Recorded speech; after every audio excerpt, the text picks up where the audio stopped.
ng bayan, maasahan anumang panahon.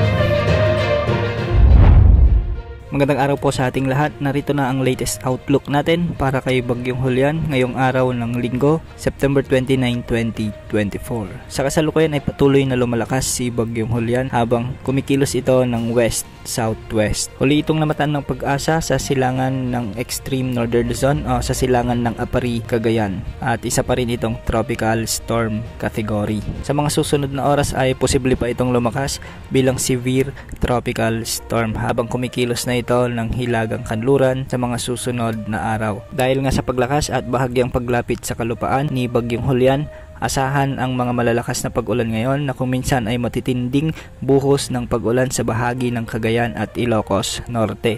Ang mga lugar na ito ay pinapayuhang mag-ingat at maging alerto sa mga posibilidad ng mga biglang pagbaha at pagguho ng lupa.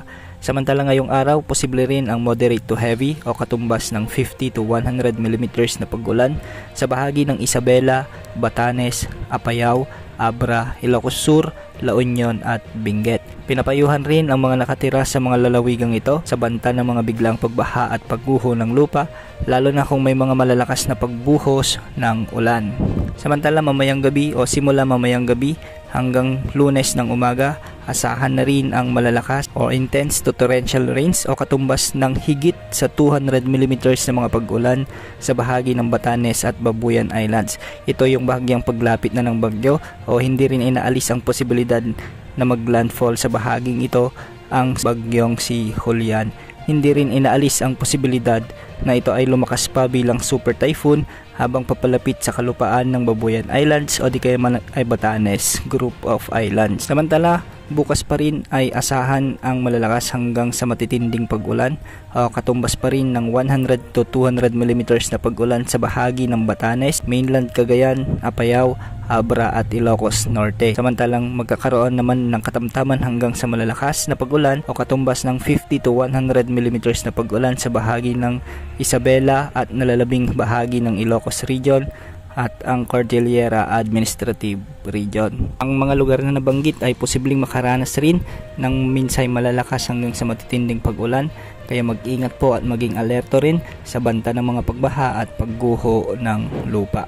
Samantala ayon sa forecast track ng Pag-asa, nakikitang kikilos ito ng hilagang kanluran sa mga susunod na araw.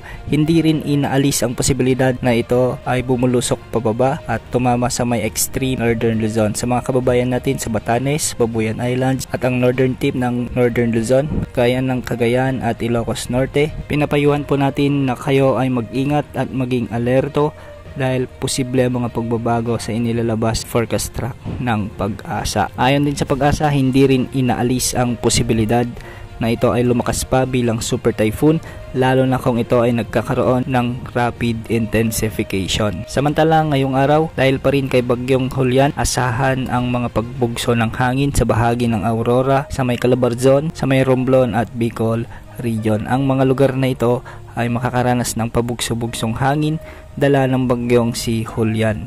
Samantala pagsapit naman ng Lunes, asahan din ang mga pabugso-bugso ng hangin sa bahagi ng Aurora, Pangasinan, Zambales, Bataan, Metro Manila, Calabarzon, Romblon at Bicol Region. Dala pa rin ito ni Bagyong Julian, ngunit hindi ibig sabihin ay tumatama ang mata nito sa mga lugar na ito.